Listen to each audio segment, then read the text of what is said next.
Jai Gopi Janna Vallabha Jai Yogiri Varadhari Jai Yogiri Varadhari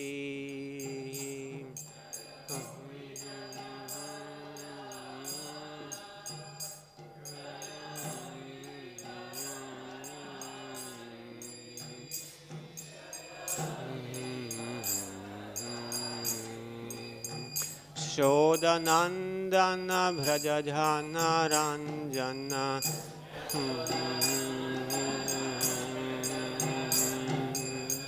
Shodanandana Brajajana Ranjana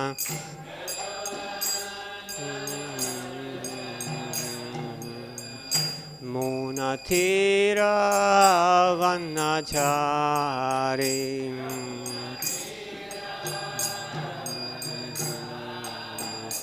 Munatira Vanachari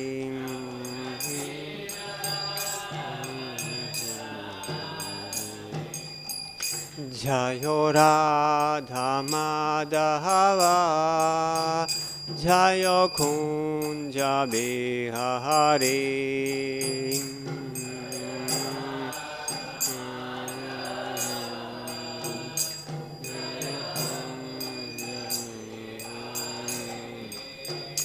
Jayo Radha Madhava Jayo Kunja Bihari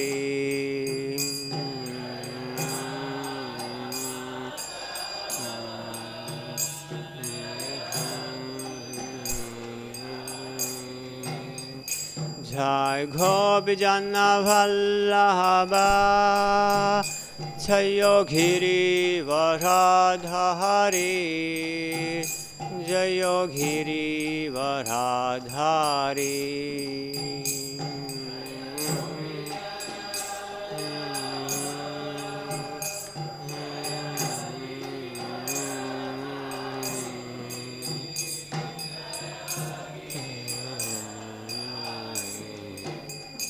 Shodanandana Brajajana Ranjana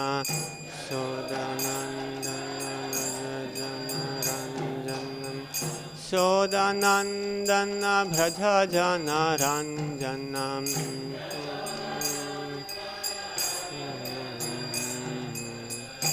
Munatira Vanachari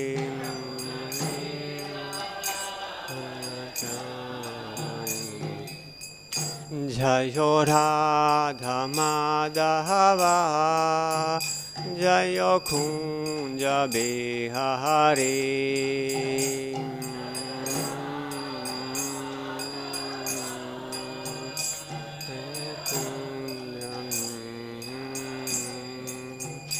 Jayo Radha Madhava Jayo Kunja Bihari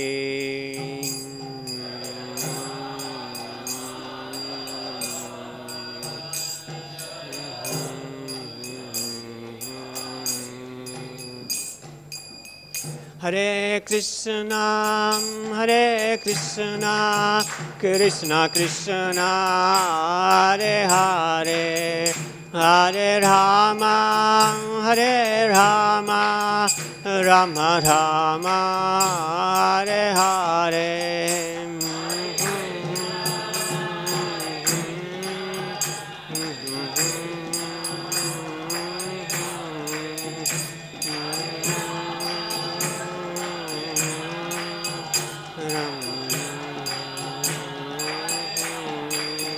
Hare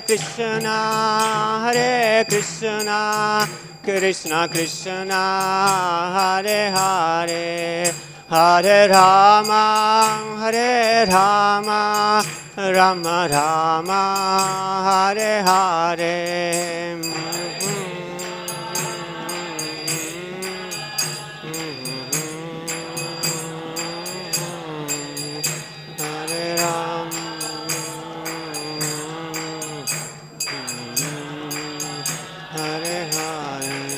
Hare Krishna,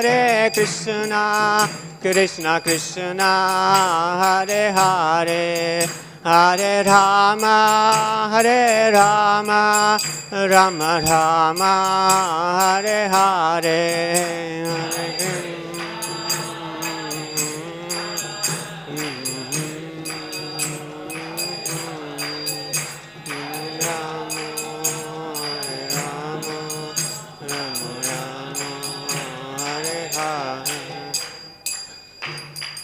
Shri Radha Madhava Saki Srimad Mahaprabhu ki jai, Srila Prabhupada ki jai, Gaur Premanande, Hari Hari Bol.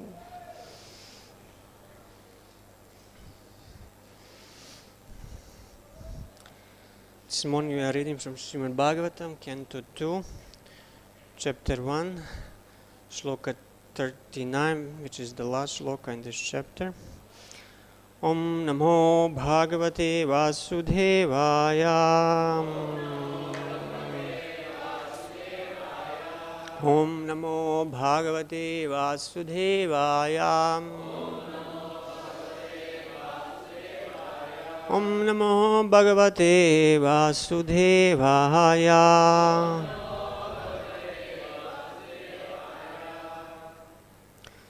sarva-dhī-vṛtty-anubhūta-sarva.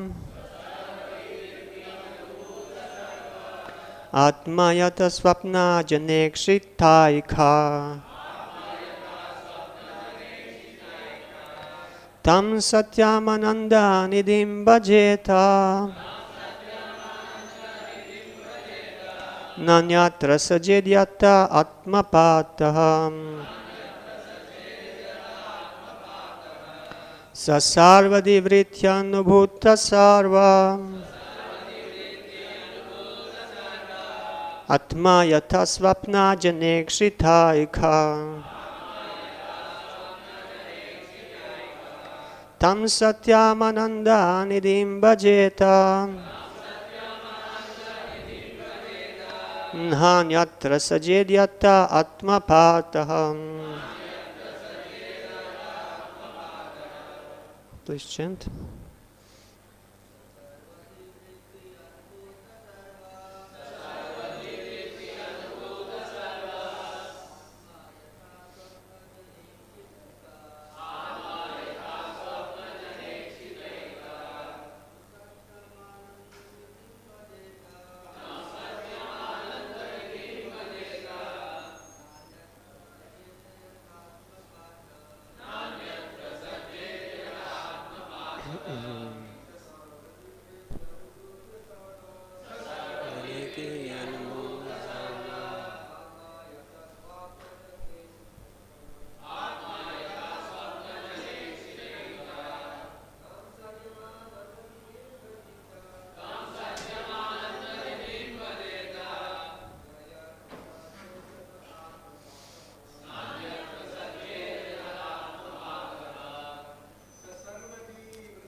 Mataji's.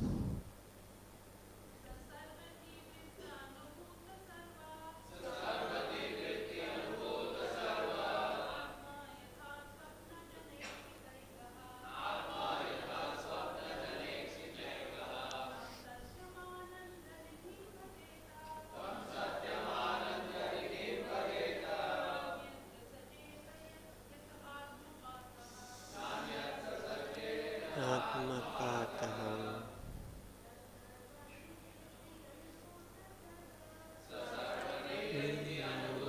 Sarva.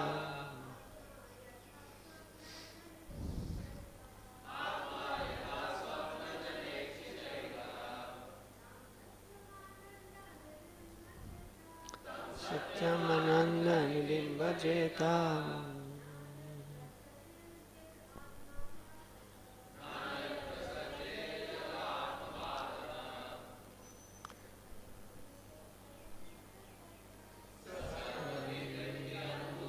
sarvam.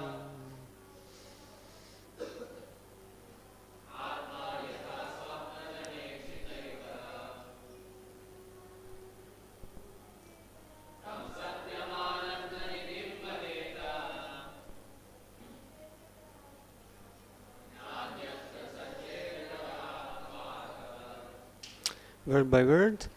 Sa, he, the Supreme Person. Sarva-dhī-vṛtty, the process of realization by all sorts of intelligence. Anubhūta, cognizant.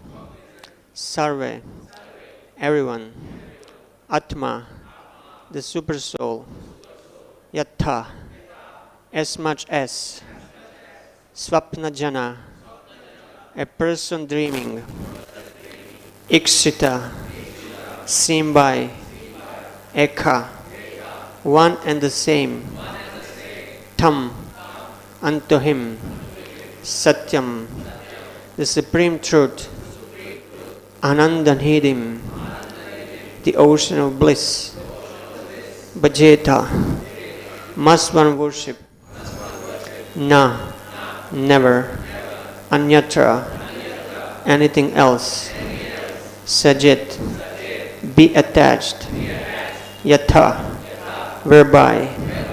ātma-pātaḥ, degradation of oneself. Translation and purport by His Divine Grace A.C. Bhaktivedanta Swami Srila Prabhupada. One should concentrate his mind upon the Supreme Personality of Godhead, who alone distributes himself in so many manifestations, just as ordinary persons create thousands of manifestations in dreams. One must concentrate the mind on Him, the only all-blissful absolute truth. Otherwise, one will be misled and will cause his own degradation. Purport. In this verse, the process of devotional service is indicated by the great Goswami Srila Sukadeva. He tries to impress upon us that instead of diverting our attention to several branches of self-realization, we should concentrate upon the Supreme Personality of Godhead as the supreme object of realization, worship and devotion. Self-realization is, as it were, offering a fight for eternal life against the material struggle for existence, and therefore, by the illusory grace of the external energy, the yogi or the devotee is faced with many allurements which can entangle a great fighter again in the bondage of material existence. A yogi can attain miraculous success in material achievements such as anima and laghima, by which one can become more minute than the minutest or lighter than the lightest, or in the ordinary sense one may achieve material benedictions in the shape of wealth and women.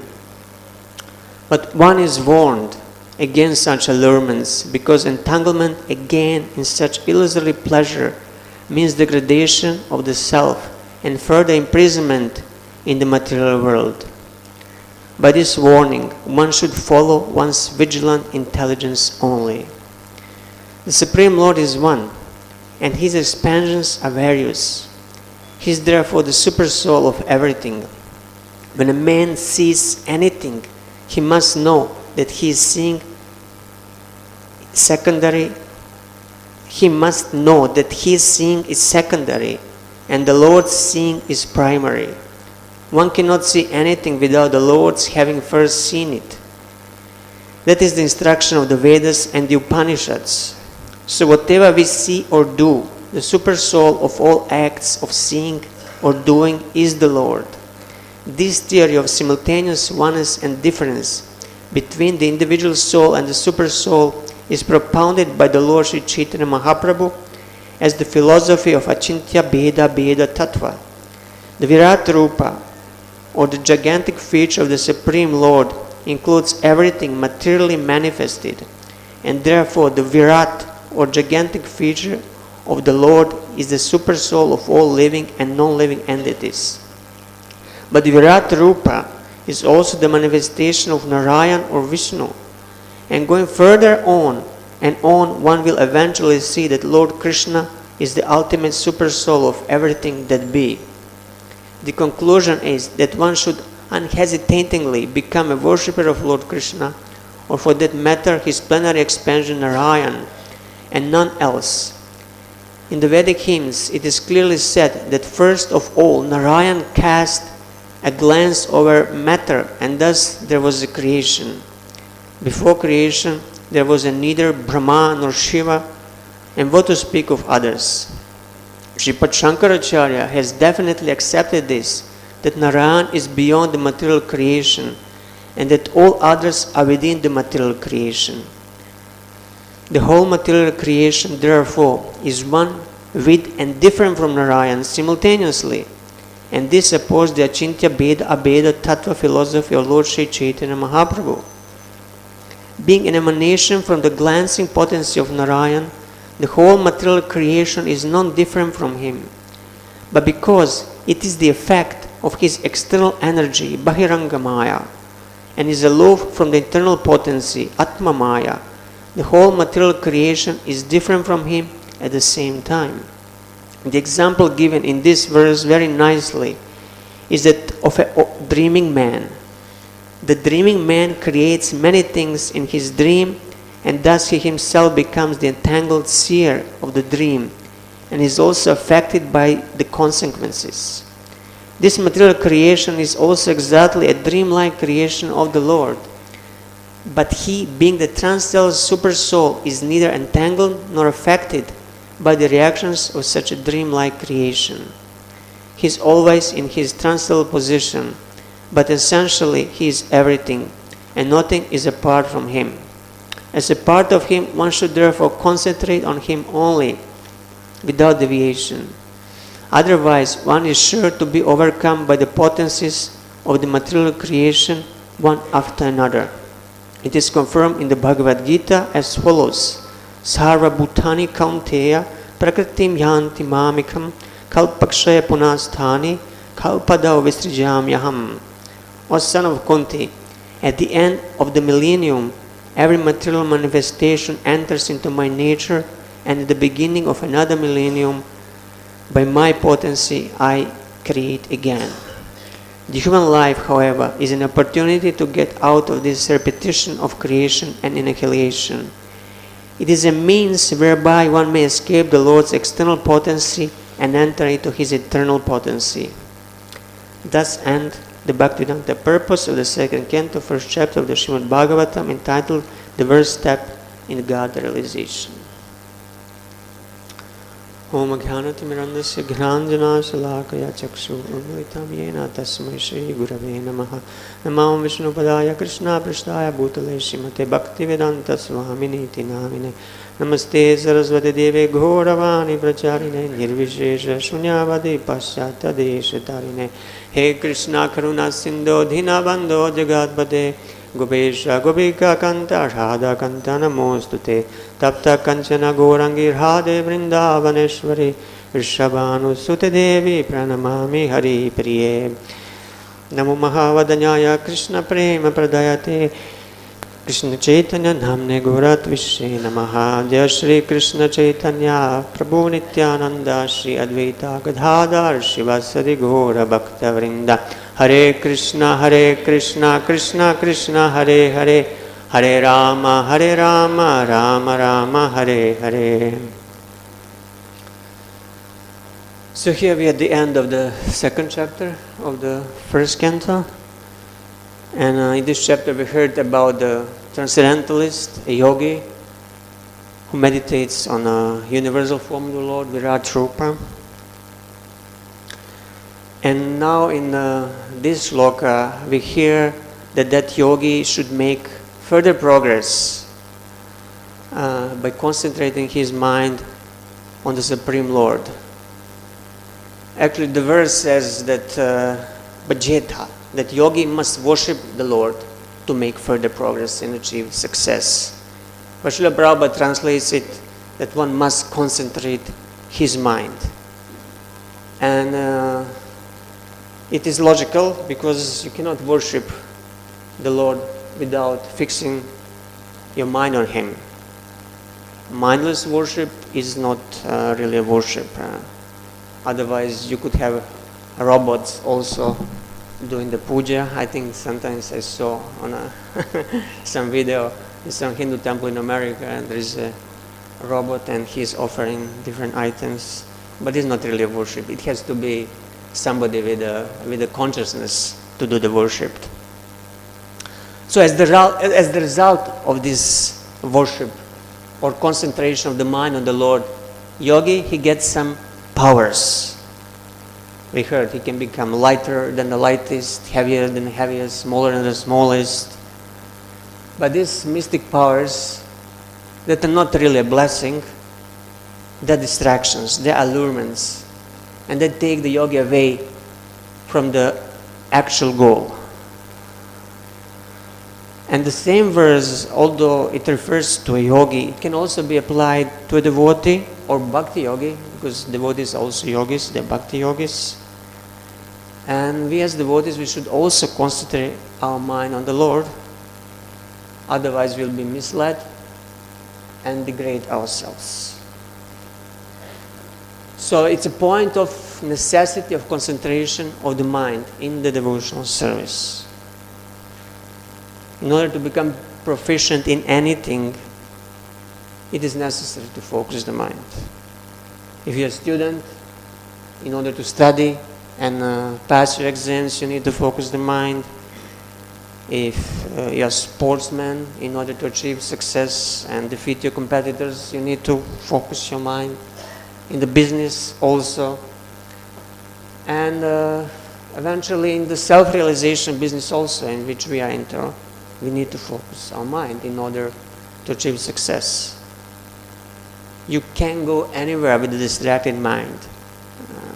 Like you cannot go anywhere with the multi-branch intelligence, as Krishna says in the Bhagavad Gita, Vyavasarmika Bodhir ekaḥ kurunandana bhakusyaka henantarsya buddhayo vyavasainam. So both intelligence and the mind, they have to be ekaḥ or ekagra, one-pointed, not bahushaka, not multi-branch. And this one-pointed mind and intelligence, they come from a resolute determination, vyavasayatmika, and that comes from a desire. So we must know what we want. If you don't know, mind will go towards so many things and be distracted. But if you know where you want to go, the mind will become one-pointed. So concentration of the mind on the Lord will bring results. But what kind of results that will be? Again, it will depend on our desires, on what we really want. If we still nurture some material desires, we want to be happy in this material world, then the result will be material. Mystic powers, enjoyment of power, of position, wealth, association of opposite sex, that can all be achieved also through devotional service, if you really want it. But all these material results, they are distracting the aspiring transcendentalist or devotee from the real goal, whether that goal is Brahman, Paramatma or Bhagavan. In our case, it's a Bhagavan. So Srila Bhaktisiddhanta Saraswati Thakur in his Vaishnava Ke, he says, Kanaka Kamini Pratishta Bhagini Charya Chajar Seito Vaishnav Se Anasakta Se Shuddha Bhakta Samsar Tatapai Parabhav. One who has been abandoned by the tigers of money, it's a Bhagini. Tigers of money, beautiful women, and fame is truly a Vaishnava. Such a soul alone is truly detached. Such a soul is a pure devotee. The illusory creation of repeated birth and death is defeated before him. So Kanaka Kamini Pratishta Bhagini, the tigers of beautiful women or men, also in a case of ladies, of Pratishta, of fame, and of kanaka, of gold or wealth or money. It's an obstacle on the path of self-realization.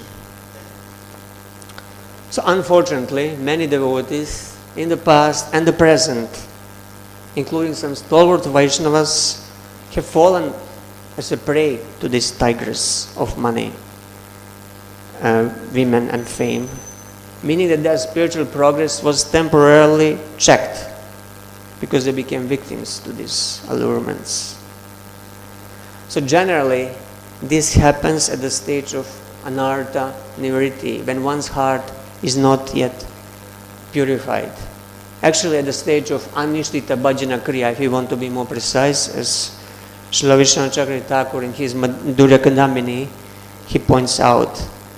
And he points out that facilities like profit, respect, and distinction arising from bhakti. So bhakti can also be cause of these facilities to appear in one's life.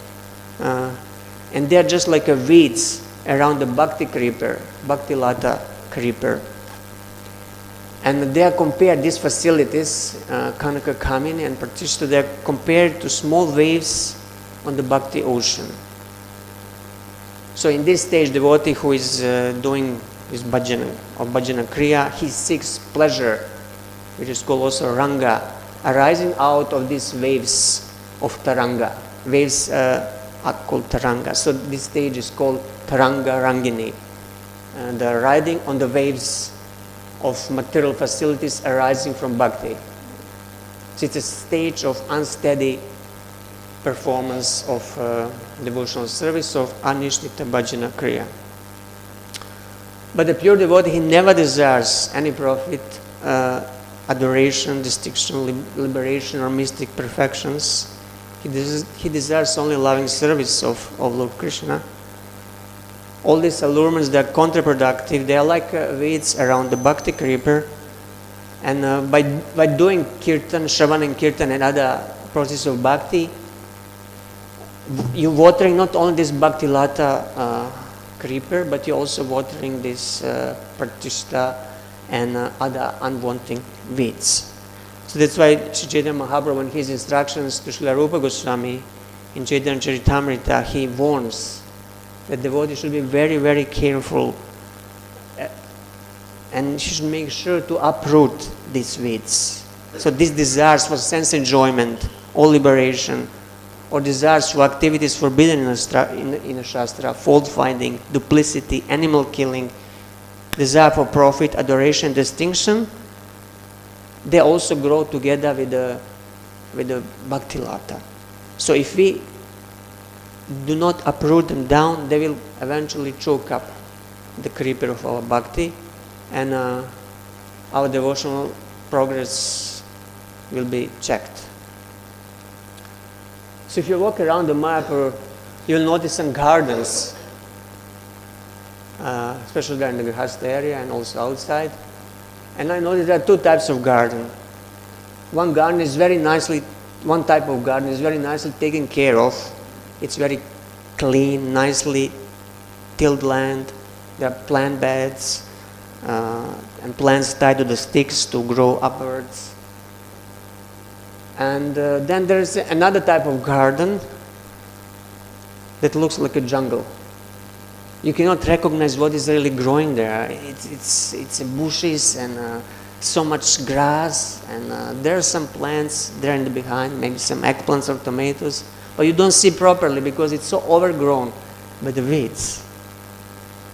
So the first type of very nicely taken care garden is analogous to pure bhakti, to unalloyed devotional service. But the second type of jungle-like garden is compared to mixed bhakti. So unless we catch it on time, where our garden start becoming a jungle, we might wake up one day and we'll be completely lost. Our bhakti lata will be destroyed and taken over by these weeds. So that's why we need to know and distinguish clearly what pure bhakti is from mixed bhakti, mixed devotional service. So unalloyed devotional service versus alloyed or mixed devotional service, in order to be able to prevent the damage. So now I would like to look in the Bhagavatam some examples of devotees who were mixed devotees and who enjoyed adoration, profit, distinction, and all these other obstacles to bhakti. So in this 6th canto we find the story of Daksha, Prajapati Daksha, Maharaj Daksha. He was the son of Lord Brahma, and he was a very exalted personality, one of the first persons in creation. And we know the story actually of his 2 lifetimes. In the 4th canto we hear the story how he offended Lord Shiva, and his head was cut off, and but somehow it was restored. He got the head of the goat, and then he came back to his senses, and he begged forgiveness, and all these stories there in the 4th canto. But then he again took birth in the next day of Brahma. Again he was called Daksha, and in this lifetime again he was entrusted to increase the population of the universe. And we know that first he tried increasing the population just by creating some living entities through his mind. But it was not very much of a fun, and it was a very hard work. So he gave up on that. So he went to holy place. He did some severe tapasya. He restrained his mind and the senses. And as the result of that, the Lord appeared, apparently being very pleased with him, and he gave him benedictions. What kind of benediction the Daksha got? He got a wife, a Sikni, and capacity to engage in unlimited sex life in order to create the progeny. And he accepted it as the great mercy of the Lord. And through him and his wife, all sorts of creatures in the universe, demigods, demons, aquatics, beasts, they were created. And Daksha also offered very nice prayers, Hamsa-guhya prayers to the Supreme Lord. So from this we can conclude that he had a very good theoretical understanding of the Supreme Lord. And the Lord was pleased with him. Because the Daksha, he is helping the Lord who wants to facilitate the conditioned souls who want to enjoy the material world. So in that sense, it's pleasing to the Lord. And we know how the Daksha created 10,000 Haryashvas, and they went also to do tapasya like their father in order to be able to create progeny. But unfortunately, Narada Muni appears there. He instructs them in the science of self-realization, and they all take sannyas and forget about their job of procreation, and they become liberated. And of course, Daksha is grief-stricken. He lost all his sons, but anyway, he doesn't give up.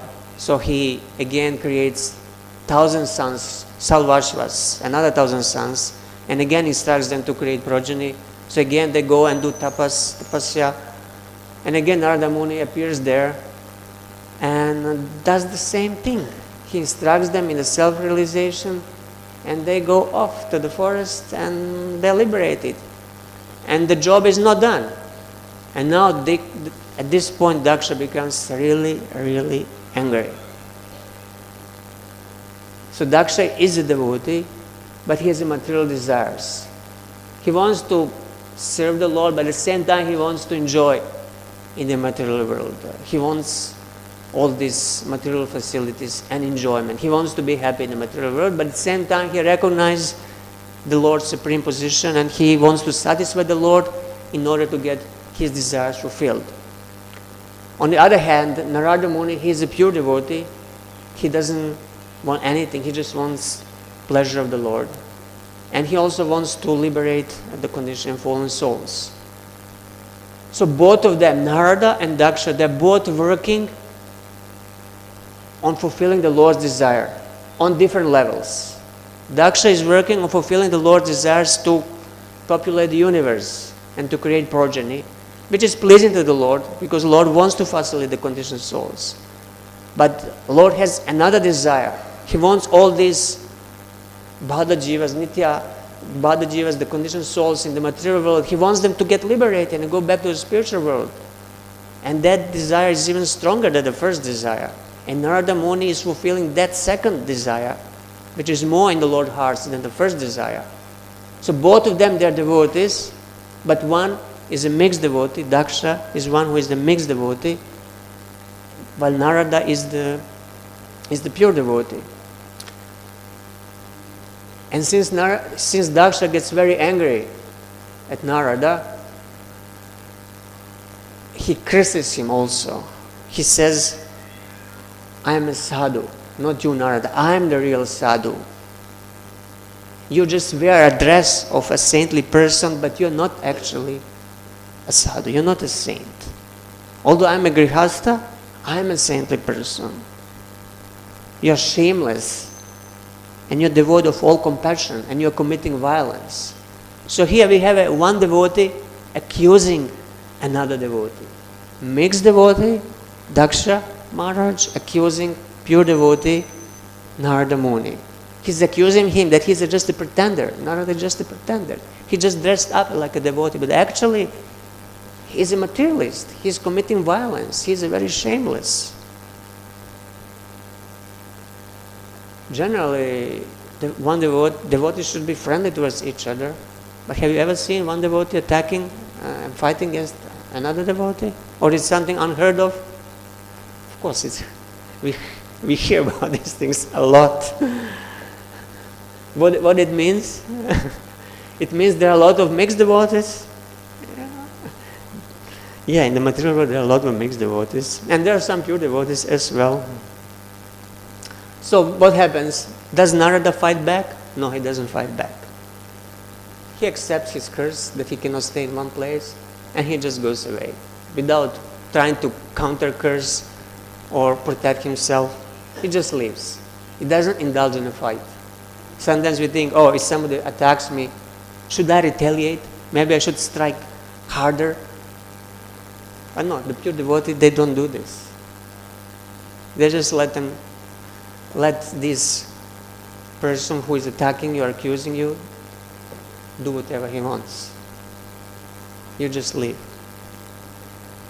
But unfortunately, the history is full of, fights between the devotees. If you look at the Gaudiya Math history, after Srila Bhaktivedanta Saraswati Thakur left, there were court cases after court cases, fights for temples, fight for lands, for property. And Srila Prabhupada, who was also a member of Gaudiya Math, he just didn't want to take part in it. He just left and he tried to do something himself on his own without help of his godbrothers who were fighting between each other. So he couldn't function in that society of mixed devotees. So that's why he decided to leave and form another society of pure devotees. So we should be very careful that history does not repeat itself. Mixed bhakti leads to offenses. So Daksha, in his first lifetime, he offended Lord Shiva. And although he repented and begged forgiveness later, the traces of this offense were still present in his next life. Means that his heart was still full of material desires. That was the result of Vaishnava Parad. The material desires appear in the heart and you want to enjoy this world as the result of offending a Vaishnava, pure devotee. So then in the next life, Daksha again offended another pure devotee, Narada Muni. So he is going from one offense to another, and the heart is overflowing with the material desires. And what is the result? One stays in the material world, takes birth again and again.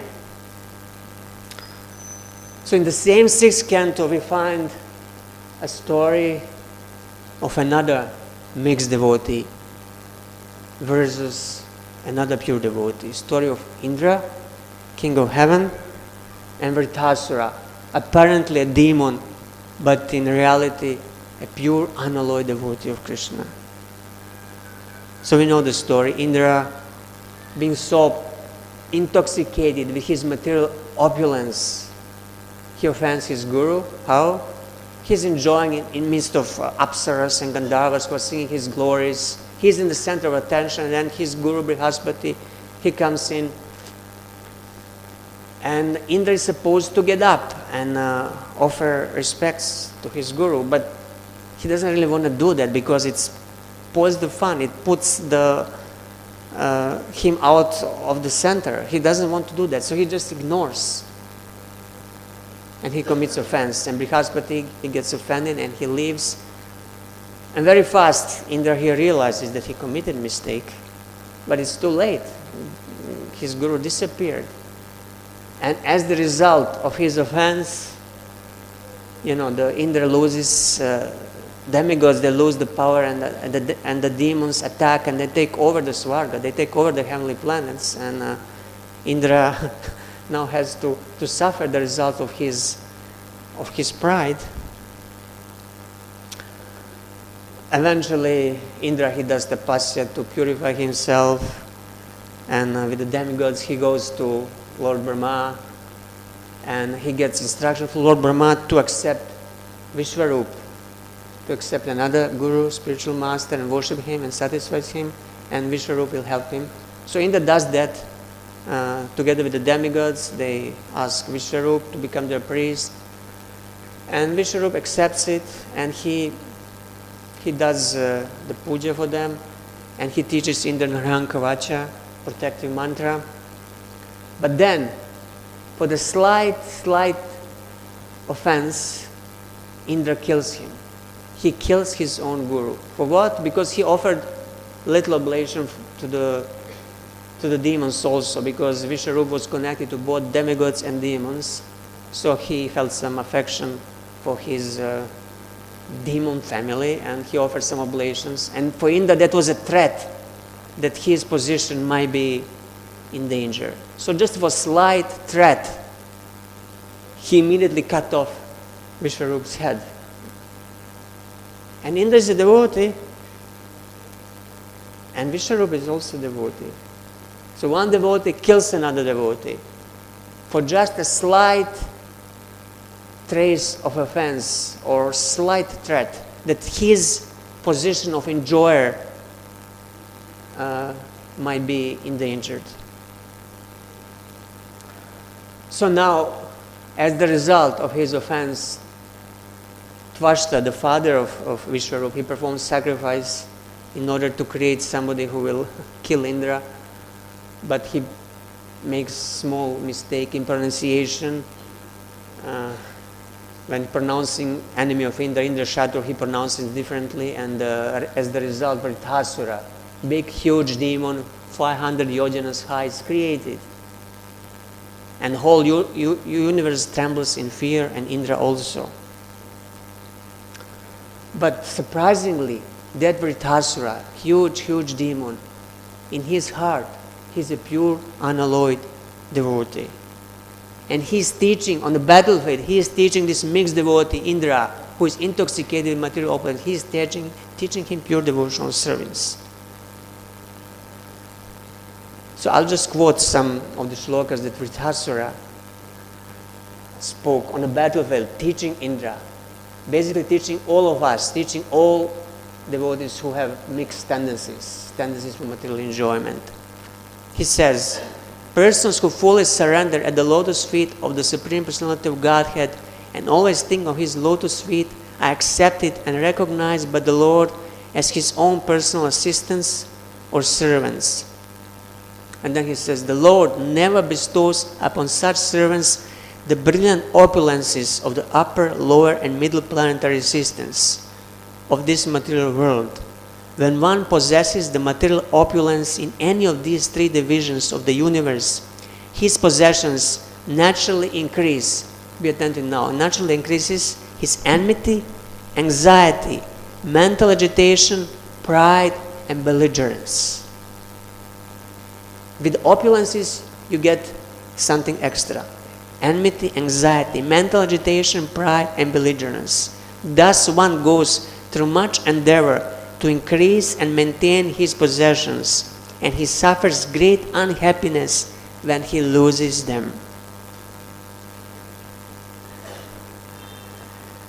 So, both Indra and Vṛttāsura, they're devotees, and Lord awards them benedictions they want. Indra wants material opulence and enjoyment, and he gets it. He gets the blessings to kill Vṛttāsura.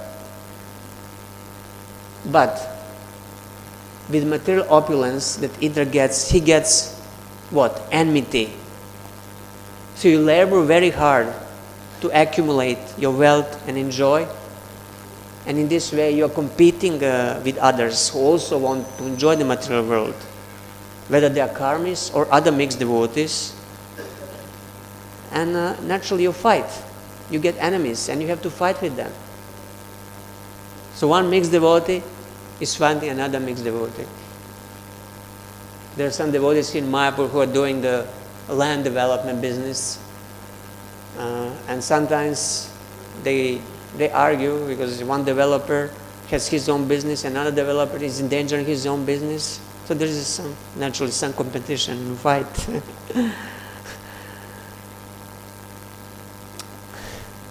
So do we have a devotee enemies? It sounds a little like an oxymoron. Devotee enemy? How is that possible? Devotees all should be friends.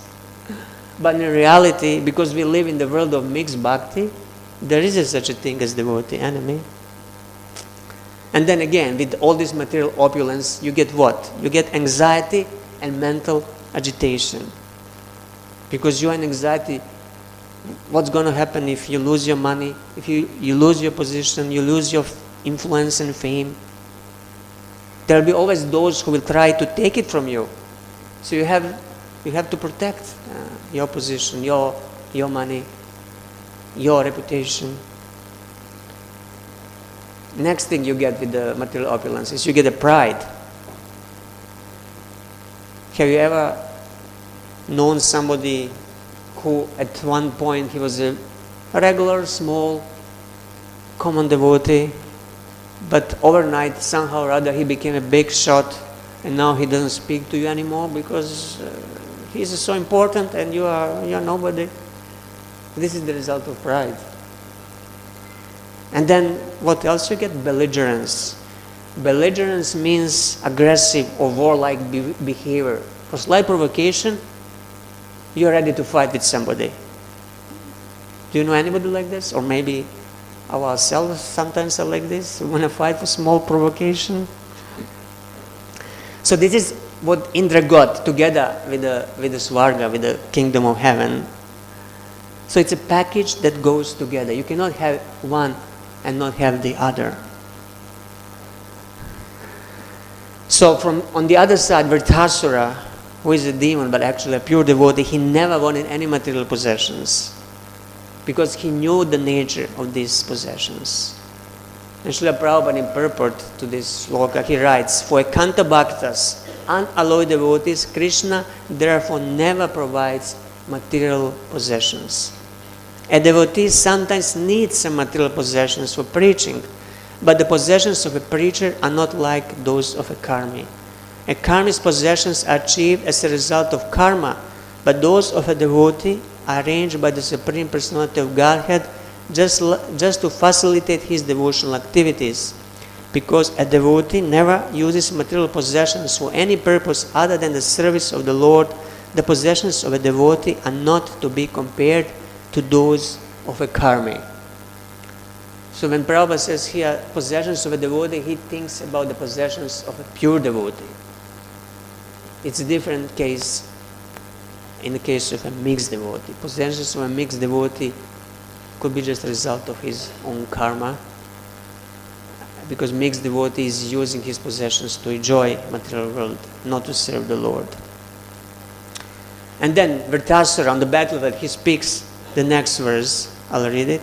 Our Lord, the Supreme Personality of Godhead, forbids his devotees to endeavor uselessly for religion, economic development, and sense gratification. O Indra, one can thus infer how kind the Lord is.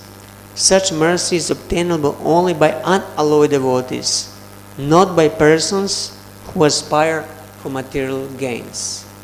So in other words, such mercy is not attainable for mixed devotees. So what is that mercy that is shown to unalloyed devotees? Srila Prabhupada said the special mercy for the unalloyed devotees is that the Lord saves him from a hard labor to achieve the results of artha, dharma, karma and karma. Of course, if one wants such benefit, the Lord certainly awards them. So Lord, if you really want, if you're really determined that you want to enjoy this material world, you don't need to go and worship Lord Shiva. Krishna will give, if you really want, but you have to really want it. And then Srila Prabhupada says, Indra, for example, although a devotee was not much interested in a release from material bondage, instead he desired sense gratification and high standard of material happiness in the heavenly planets. Vritasura, however, being an unalloyed devotee, aspired only to serve the Supreme Personality of Godhead. So Vritasura here reveals his heart, what he actually wants in the next sloka. He says, Aham hare tava padaika mula dasanu daso bhavitansmi bhoyaha manas smaretha supatir gunamste grinitava karma karotu kaya. It's a beautiful prayer. He says, O my Lord, O Supreme Personality of Godhead, will I again be able to be a servant of your eternal servants who find shelter only at your lotus feet. O Lord of my life, may I again become their servant so that my mind may always think of your transcendental attributes, my words always glorify those attributes, and my body always engage in the loving service of your Lordship. And then he speaks how he doesn't want to enjoy Dhruva Loka, heavenly planets, Brahma Loka. He just wants to be servant of the servant of the servant. And at the end, he offers, again, very, very nice prayer where he tries to express his love for the Lord that is there in his heart. He says, O Lotus, I Lord, as baby birds that have not yet developed their wings always look for mother to return to feed them. So he gives one analogy comparing himself as the baby bird. But then he's not very happy with that analogy because baby birds, it's a little selfish. They just want food from their mother. Then he gives another analogy. As the small cows tie their robes, await anxiously the time of milking, when they will be allowed to drink the milk of their mothers. Again, he's not completely happy with this because, again, the cows want milk. So it's a little selfish love. And then he gives the third analogy with which he is satisfied. Or as morose wife whose husband is away from home always longs for him to return and satisfy her in all respects, I always yearn for opportunity to render direct service unto you. So this is the heart of a pure devotee, Vritasura, which happened to be a demon. So actually this story of Vritasura is the central story of the Srimad Bhagavatam. If you didn't know, when others Puranas refer to Bhagavatam, they say it's a Purana where the story of Vritasura is told. So this story of Indra and Vritasura is a hallmark of Srimad Bhagavatam. It's a lakshana, a symptom of Srimad Bhagavatam, because it distinguishes Srimad Bhagavatam from other Puranas, because it glorifies pure devotional service as opposed to the mixed devotional service. It's a purity of love that is illustrated in this story of Indra and Vritasura. Of course, you can say in the 10th canto, the purity of Gopis' love is there, but there is a difference. The Gopis' love is eternal, and they are Nitya Siddhas. But Vritasura is like one of us who he used to be King Chitraketu in his previous life. Basically, he's coming from the material world, and he develops his pure love. So it's for us to encourage us that pure love can be attained in this material world, that actually pure unalloyed devotional service could be attained even by us. So this canto is compared to the chest of Krishna, and you know in the chest there is a heart. So it's pure bhakti, pure devotional service is in the heart of the Lord. So Bhagavatam is very strongly warning us against mixed devotion, mixed devotional service. Sometimes we think, okay, pure devotion is nice, is good, but mixed devotion is also not bad. Because if we just become pure devotees, we lose all our opulence. We might, miss on opportunities to enjoy in this world. We'll have no money, no position, nothing. So maybe better I remain mixed devotee. I maintain some material opulence and desires. At the same time, I do some service and I'll be promoted. And no, Bhagavatam says no, no. Mixed devotee is not recommended. Mixed devotee is like adulterated honey or adulterated ghee. In India, for example, it's very difficult to find pure honey. It smells, it tastes, and looks like a real honey, but if you do some lab tests, you discover actually it's not a real honey. Similarly, for the ghee, they both look the same, but in essence, the essence is completely different. In China, they're producing some high fructose syrup that you can make honey from, and even lab tests are difficult to detect it. So similarly, sometimes it's difficult to detect mixed devotional service in comparison to the pure devotional service. Mixed bhakti is a show. In essence, it's a business. It's not pure love, and doesn't really satisfy the soul. It doesn't satisfy the heart. And contrary, the pure devotion nourishes the soul. It's a pure love, which can only satisfy the soul. So if we opt for mixed devotional service, we can expect enmity, anxiety, mental agitation, pride, and belligerence that will come in packet with that. And we can also expect repeated birth and death. I'm sorry, but mixed devotional service cannot take us back to Godhead. Only pure, unalloyed devotional service, devoid of all material desires for personal benefit, and without any motivation and adulteration of karma and jnana, as Rupa Goswami says in Bhakti-rasamrita Sindhu. And one more characteristic of mixed bhakti that we can distinguish from the pure bhakti is that mixed devotee, they don't have full faith in devotional service only. They think that some other processes can also be very useful. Some karma kanda, some jnana kanda, some yoga, some puja, some rituals, this or that. It's not just enough to chant the holy name. It's not just enough to do pure devotional service. You need to add something just to be sure that it works. Again, it's illustrated in the 6th canto in the story of Vishnudutas and Yamadutas. Yamadutas are mixed devotees. Vishnudutas are pure devotees. So Yamadutas, they think should be some atonement also. Just pronouncing the name of Narayana is not enough. But no, Vishnudutas correct them. No, holy name is enough. It can liberate you and bring you back to the spiritual world.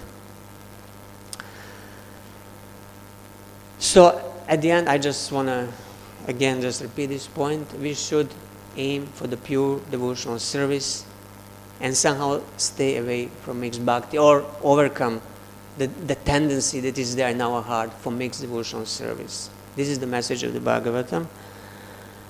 And I'll stop here if you have any comments or questions. Yes, Prabhu. In New York, I was waiting for the lift in the old big temple.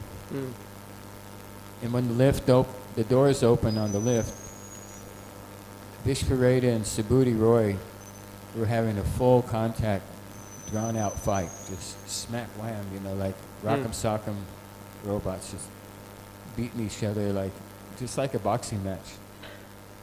And then the doors closed. I didn't bother getting in. And then I've seen that whenever devotees are fighting, Prabhupada would never seem to take sides. He would always say that the problem is that you're fighting. But we see that the devotees do have a lot of issues that they fight about. I actually got off of Facebook because I was subjected to so many devotees cursing and counter-cursing one another over something. So how, when we have difference of opinion, and somebody, one devotee sees something one way, and another devotee sees it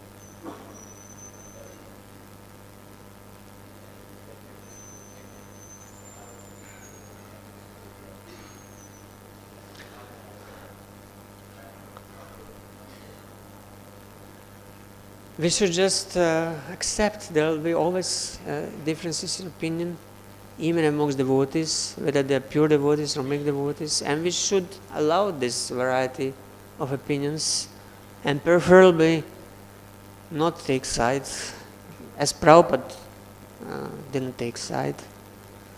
If they want to fight, let them fight. What can you do?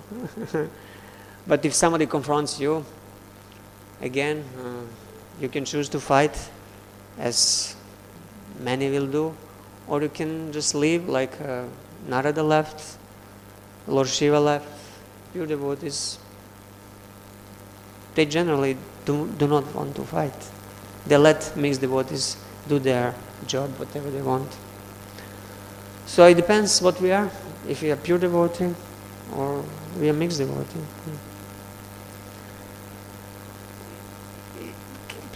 Yes, Prabhu.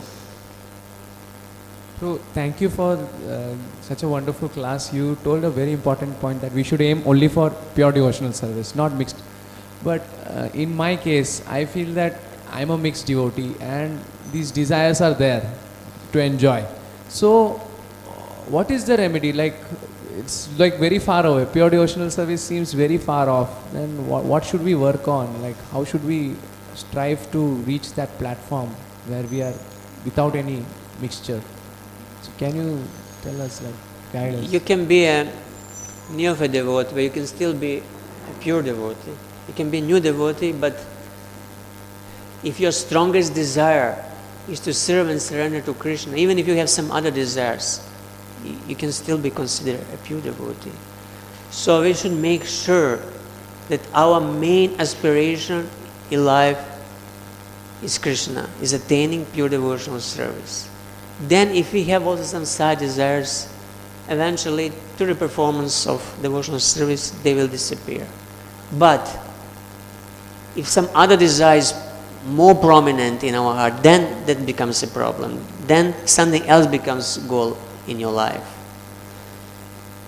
So what should we do? We should take care of our desires. Meaning associate with those who have pure desires, who have spiritual desires. Associate with the pure devotees and avoid mixed devotee sangha. Because in mixed devotee sangha we will catch all sorts of the material desires. So basically, proper sadhu sangha. I think it's already 9 o'clock, so we'll stop here. Thank you very much. Srimad Bhagavatam ki jai, Srila Prabhupada ki jai.